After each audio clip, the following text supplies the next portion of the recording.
Assalamualaikum warahmatullahi wabarakatuh. Alhamdulillahirrabbilalamin. Segala puji bagi Allah, Tuhan semesta alam. Alhamdulillah, pagi hari ini kami kader Partai Demokrat Kota Pekanbaru bersuka cita atas keputusan Ketua Umum Partai Demokrat Mas Agus Hartimurti Yudhoyono yang telah memecat 7 kader Partai Demokrat yang berkhianat. Di mana tadi malam Dewan Pimpinan Pusat Partai Demokrat telah mengeluarkan keputusan pemberhentian dengan tidak hormat terhadap 7 orang kader yang sejak beberapa waktu lalu terus-menerus menggerogoti partai yang kita cintai ini. Bak Gayung bersambut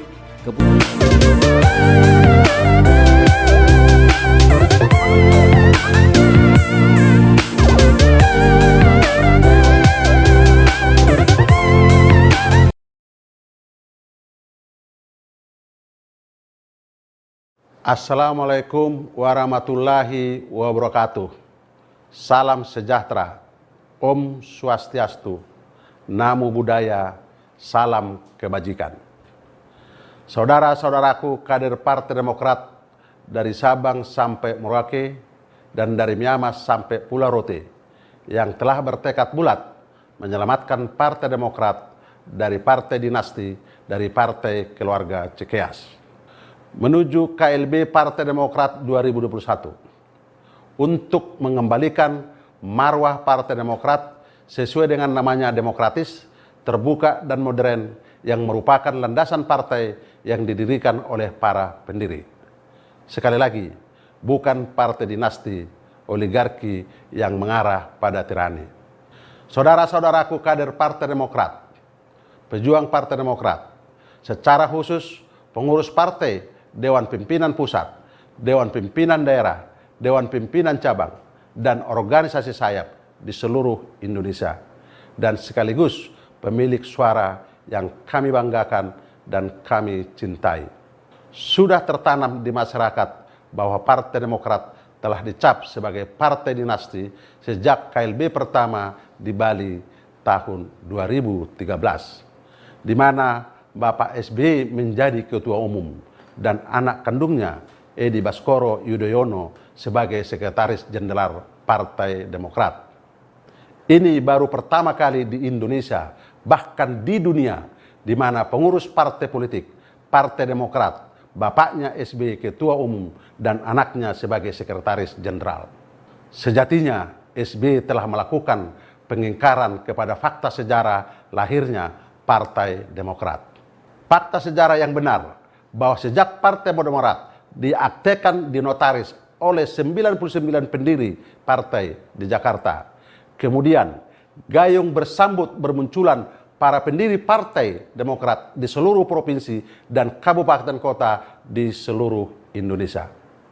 Mereka saling bahu-membahu berjuang meloloskan verifikasi KPU sehingga Partai Demokrat menjadi partai peserta pemilu 2004.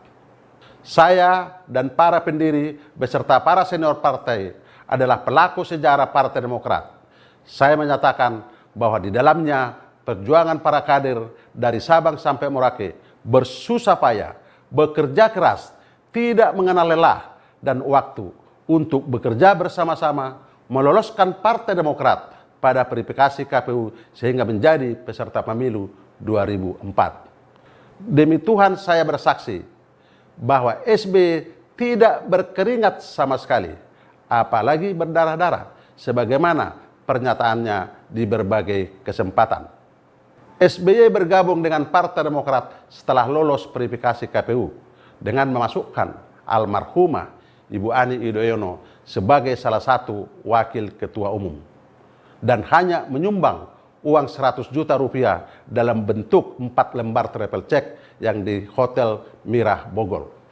Pak SBY setelah mundur dari kabinet Ibu Megawati baru muncul pada acara Partai Demokrat di Hotel Kinasi di Bogor, di mana saat itu saya ketua panitianya.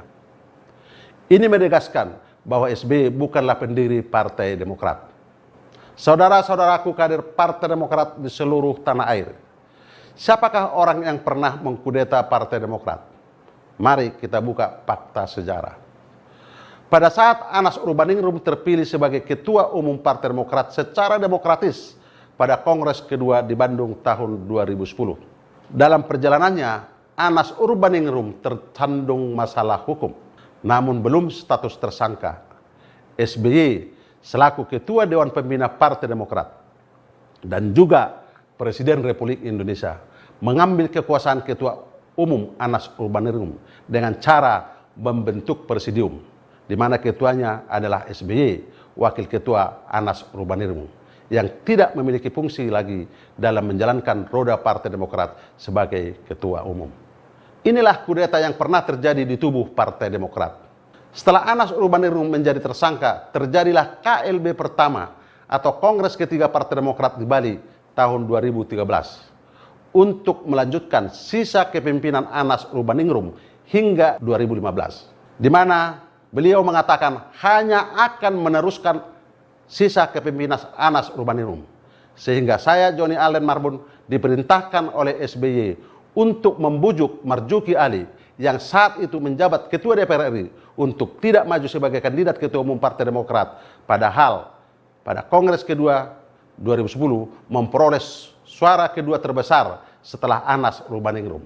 Pada Kongres keempat 2015 di Surabaya, SBY merekayasa jalannya Kongres agar dia menjadi calon tunggal sebagai Ketua Umum Partai Demokrat.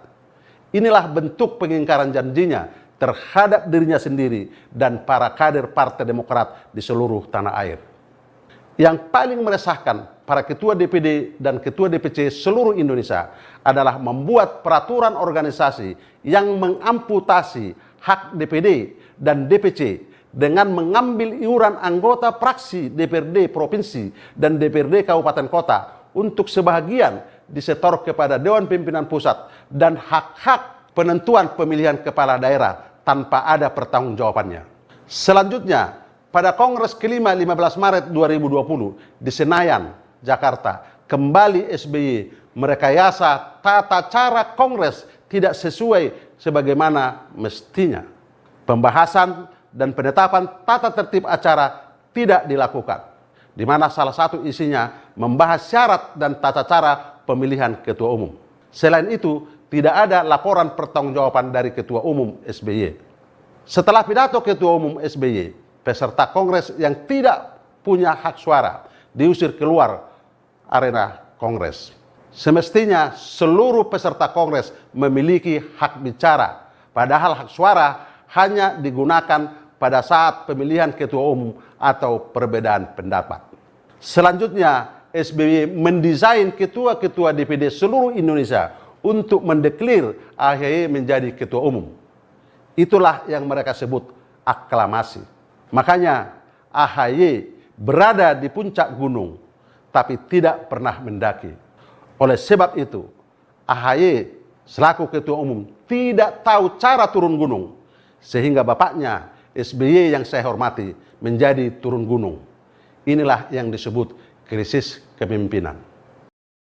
Negara, bukan sebagai mantan presiden, saya juga kerap menghadapi isu keadilan ini. Dulu di tahun 2017, ketika tengah digelar Pilkada Jakarta dan AHY menjadi salah satu calon gubernur, rumah saya di Kuningan digeruduk oleh ratusan massa. Sebenarnya banyak yang tahu siapa penggerak dari aksi penggerudukan itu. Namun hingga kini keadilan tidak pernah datang. Satu hari menjelang pemungutan suara Pilkada Jakarta 2017, saya kembali mendapatkan fitnah yang kejam yang dilakukan oleh seseorang yang dekat penguasa. Ketika saya gunakan hak saya untuk mengadukan pemfitnah itu ke pihak kepolisian, keadilan yang saya harapkan juga tidak pernah tiba. Kemudian, pada bulan Desember 2018, ketika saya tengah menghadiri kegiatan Partai Demokrat di Pekanbaru, ratusan bendera dan baliho yang ada foto saya dan foto almarhumah Ibu Ani direbahkan, dirobek-robek, dan dibuang ke selokan-selokan. Di tengah rasa kesedihan dan kemarahan kader Demokrat di Riau, sambil secara tegas saya larang mereka melakukan pembalasan yang sangat ingin mereka lakukan demi kehormatan partai, waktu itu yang kami harapkan hanyalah tegaknya hukum dan keadilan. Sayang, keadilan itu hanyalah sebuah harapan. Masih ada yang lain.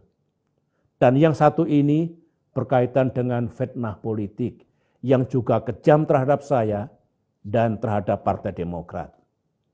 Para kader Demokrat tahu bahwa pada tanggal 2 Desember 2016 yang lalu di Jakarta ada aksi massa yang jumlahnya sangat besar, yang kemudian terkenal dengan sebutan aksi 212. Ternyata ada laporan, baik yang secara serius disampaikan kepada Presiden Jokowi maupun yang tidak, yang mengatakan bahwa SBY lah yang menunggangi dan yang juga mendanai aksi 212 itu. Informasi itu disampaikan kepada saya oleh seorang petinggi berbintang 4. Dan konon yang melaporkan kepada Presiden Jokowi adalah petinggi bintang 4 yang lain. Ketika saya lakukan konfirmasi kepada Pak Wiranto, Menko Polhukam, dan juga Pak Yusuf Kalla, Wakil Presiden, keduanya membenarkan bahwa memang ada laporan seperti itu kepada Presiden Jokowi. Sementara itu, di sebuah lembaga resmi pemerintah juga dibangun opini tentang keterlibatan Partai Demokrat. Para kader, semuanya itu fitnah yang kejam, keterlaluan, dan 100% tidak benar. Saya bersedia bersumpah di hadapan Allah Subhanahu wa Ta'ala. Saya juga siap dipertemukan dengan siapapun yang memberikan laporan itu, kalau perlu di depan publik, agar rakyat tahu siapa yang berdusta dan agar kebenaran segera terkuak. Waktu itu saya hanya memohon dibersihkannya nama saya dan nama Partai Demokrat. Namun apa yang kita harapkan memang tidak mudah terwujud. Saya mengira ketika ada fitnah yang ditujukan kepada siapapun, tindakan yang diambil sama. Saya kira tindakan cepat terhadap siapapun yang menfitnah pejabat pemerintahan, prosesnya juga akan sama cepatnya jika yang difitnah bukan pejabat negara. Misalnya orang seperti saya atau siapapun yang juga menjadi korban fitnah. Terhadap ini semua, termasuk pengalaman-pengalaman pahit yang kita dapatkan para kader, semoga membuat kita semakin kuat, semakin matang, dan tidak mudah patah. Para kader, karena kita tidak ingin diperlakukan secara buruk oleh orang lain, saya juga mengajak saudara semua untuk tidak melakukan hal-hal yang buruk seperti itu kepada pihak lain. Misalnya, menfitnah orang, menyebarkan berita bohong, membunuh karakter orang yang tidak bersalah, dan apalagi melakukan kekerasan secara fisik, termasuk menculik dan menghilangkan nyawa manusia secara serampangan, atau yang disebut dengan extrajudicial killing. Para kader, kembali kepada gerakan yang hendak mengambil alih kepemimpinan partai kita, ada yang bertanya kepada saya, bagaimana Pak kalau mereka nekat melakukan KLB? Meskipun tidak sesuai dengan AD dan ART partai kita, yang secara resmi telah disahkan oleh Menkumham, dan kemudian pengurus KLB abal-abal itu disahkan juga oleh Menkumham.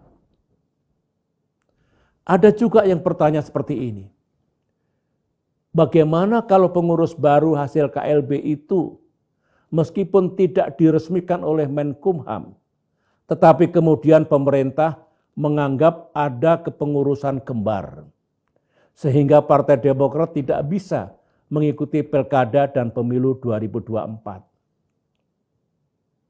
Jawaban saya sangat jelas dan tegas. Kalau hal itu sungguh terjadi, itu namanya keterlaluan. Itu benar-benar menginjak-injak rasa keadilan dan juga menghancurkan nilai-nilai demokrasi. Kita yang berdaulat dan pemilik sah partai ini, Partai Demokrat yang sangat kita cintai, tentu harus melakukan segala upaya untuk mempertahankan kedaulatan kita. Upaya yang damai, yang konstitusional, dan yang mendatangkan keadilan. Saya akan berjuang bersama saudara. Itu komitmen saya.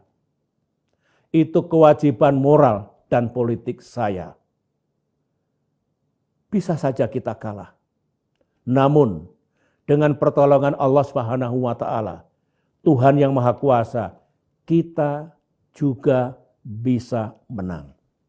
Insya Allah kita akan menang. Yang penting, mari rapatkan barisan. Mari satukan tekad dan upaya kita untuk menyukseskan perjuangan suci itu. Semoga Tuhan yang Maha Kuasa meridhoi niat dan ikhtiar kita, serta memberikan kekuatan dan keteguhan kepada kita demi keberhasilan misi suci dan mulia, yaitu tegaknya kedaulatan dan kehormatan Partai Demokrat. Akhirnya, disertai salam hangat dan salam rindu dari Cikeas, saya ucapkan selamat bertugas dan selamat. Bismillahirrahmanirrahim. Assalamualaikum warahmatullahi wabarakatuh. Alhamdulillahirrahmanirrahim. Segala puji bagi Allah, Tuhan semesta alam. Alhamdulillah, pagi hari ini kami kader Partai Demokrat Kota Pekanbaru bersuka cita atas keputusan Ketua Umum Partai Demokrat Mas Agus Harimurti Yudhoyono yang telah memecat 7 kader Partai Demokrat yang berkhianat. Di mana tadi malam Dewan Pimpinan Pusat Partai Demokrat telah mengeluarkan keputusan pemberhentian dengan tidak hormat terhadap 7 orang kader yang sejak beberapa waktu lalu terus-menerus menggerogoti partai yang kita cintai ini. Bak gayung bersambut, keputusan ini bagaikan menjawab seluruh aspirasi dari seluruh kader, baik dari Provinsi Aceh hingga Provinsi Papua, termasuk Provinsi Riau. Di sini di Kota Pekanbaru, izinkan kami menyampaikan perasaan gembira kami atas keputusan ketum dan jajarannya. Saya secara pribadi bersama ribuan kader Partai Demokrat dan jutaan kader lainnya menyatakan siap mengawal keputusan ketum. Dalam kesempatan ini juga saya menyampaikan kader Demokrat Kota Pekanbaru sangat solid dan teguh di bawah kepemimpinan Ketua Umum Mas Agus Harimurti Yudhoyono. Makan roti coklat di atas tual sagu. Kader Demokrat, AHY pemimpinku. Wassalamualaikum warahmatullahi wabarakatuh.